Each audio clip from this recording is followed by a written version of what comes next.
Is it the same old Jets or is it the brand new Lions? I mean, it could be the same, right? That could be the outcome this weekend, Foxy. Yeah, I agree. It should be an interesting one. Like a lot of people, you always see these percentages of us to make the playoffs, and I'm like, that doesn't mean shit because we could win, we could lose this week, we could still lose to the Bears, we could still lose to the Panthers. Like no game is a guarantee. So all these percentages are absolute bullshit. Just we'll see what team shows up. It does feel like it is still the brand new Jets because I can't remember the last time they had important games in December. Like, sure, they might lose out and not do anything, but like the fact that they're even in the hunt now. 7 years, biggest game in 7 years. Exactly. Michael Cole says, is that true? It really might be since since Fitzmagic. Remember when it was Fitzmagic, Eric Decker, and I think Brandon Marshall, and they both had 1,000 yards, and I think they were 10-6 went to the playoffs. They haven't been worth a shit since then.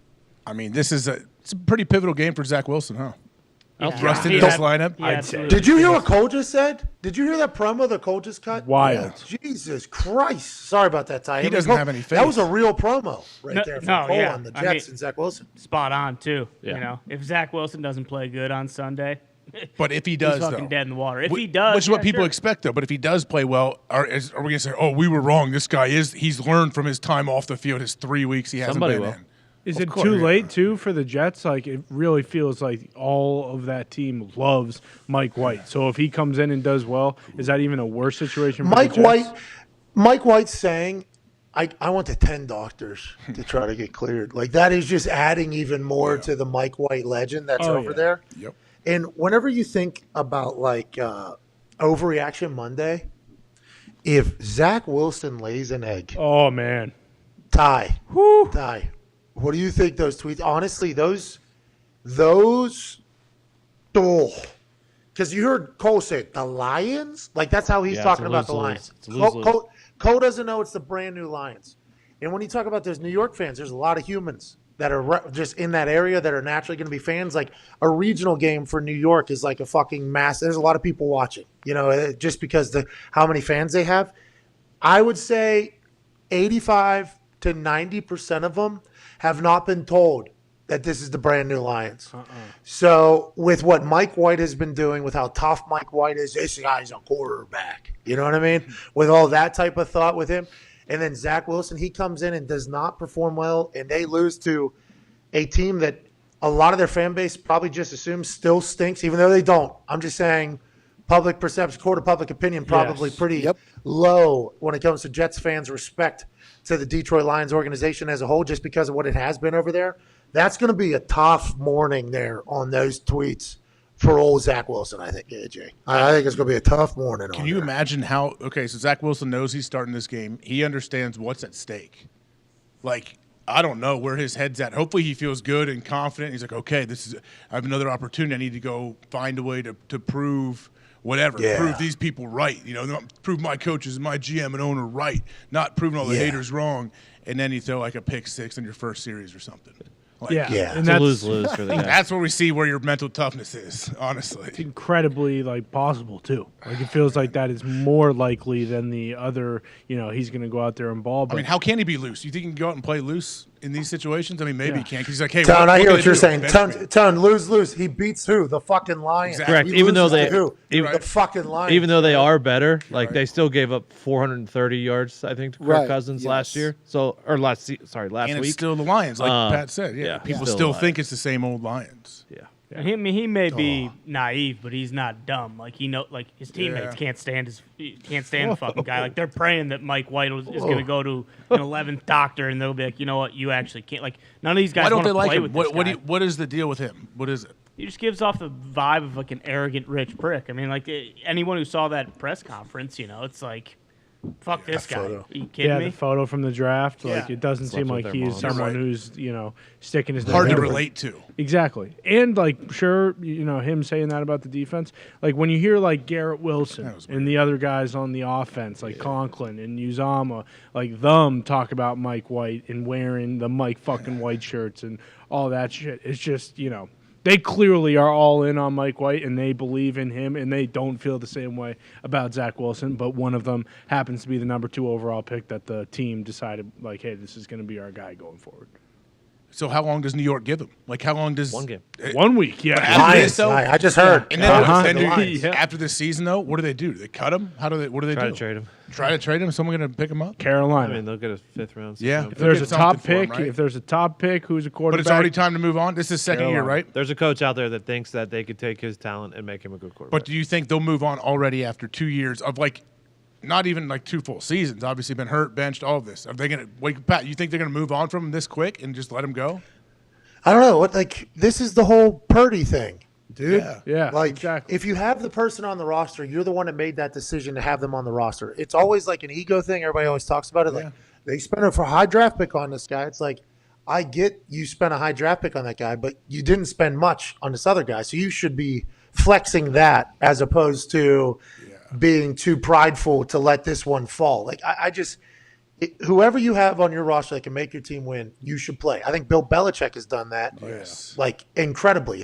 This guy can't draft. This guy can't draft. It's like, well, he's finding 5th rounders and 6th rounders that are fucking better than everybody else somehow. So is he able to draft? Maybe just not at the top where everybody else is, where there's a lot of misses. He's a little bit more deep. He's been able to build a great team, but it's like that whole thing is interesting with Purdy.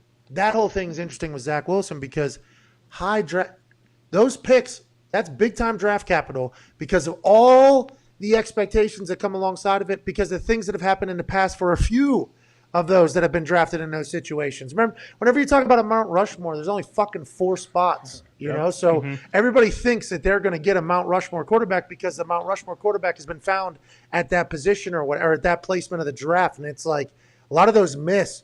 And if you just keep fucking forcing it because they were once there, are you going to lose out on somebody that is actually there? And, is like Mike White that guy? I don't know. We don't know. We have no idea. But I think it's going to be tough not to want to find out if you're a Jets fan if Zach Wilson struggles here. I think that's going to be a tough thing to want to say, like, no, we don't. Send Mike White somewhere else to go have success. Like, we don't fucking want that. You know what I mean? Are there people making the argument like, hey, why are you taking quarterbacks up high? Look at take a Brock Purdy or Mike White. When was Mike White drafted? He was like, well, 5th round, round, I think. 5th? 2018. Are people trying to claim, like, can't you just find these guys? Stop wasting high picks on them. Just find these guys in the back half of the draft. Like, is that a thing?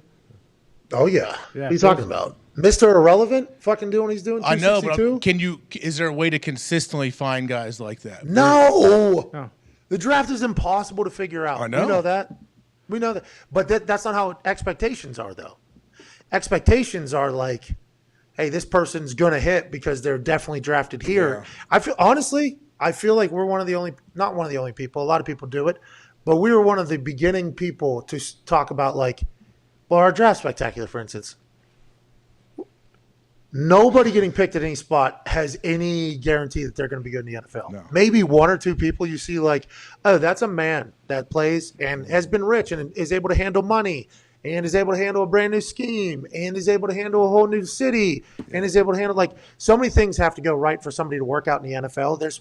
We as players, I think, and as player, I say that obviously I know I'm a punter, but in the locker room, you see so many people with so many high expectations just fizzle out and be shitbirds, and you're like, nah. And then we've seen so many like 4th rounders, 5th rounders, undrafted guys that have come in as free agents, like, have success, and it's like, it's hard for us to value draft picks as much as everybody else does, right? But now that Purdy, if he's going to go on and have success, he's 262.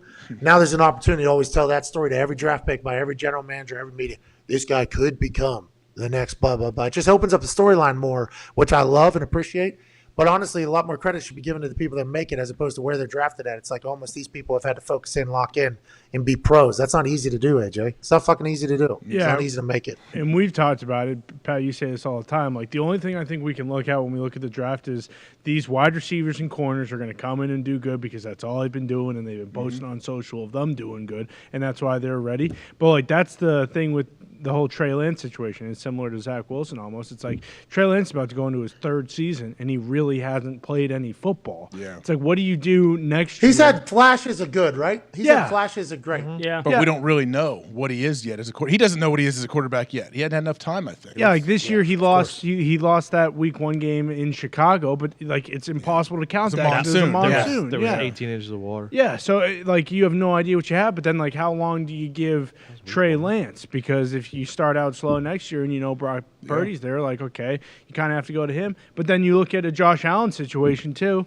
where it's like, all right, that guy needed 2 full seasons before that third season where he took that massive leap to like rare. really get his legs under him. Yeah, Isn't is that rare? more rare? The jump that Josh Allen Patience. made, I feel like doesn't happen that often. I feel like he was a starter for 2 years, pretty much. He started and right he away. until he really he made some huge leap. Like he got a did. lot better. But they also helped. Like they went out and got Diggs right. for him. You know, like that makes a fucking The team huge around him difference. is much Yeah, better. Exactly. And he improved. But yeah, like a lot of times people thought Josh Allen might be this just this gunslinger with a big arm, like Neil O'Donnell. People talk about how strong his arm was. Well, let's not talk about Neil O'Donnell. I love Neil Let's not O'Donnell. talk about Big fan Neil. of Neil He was O'Donnell, paid Mike off in a Super Tomczak, Bowl, okay? everybody.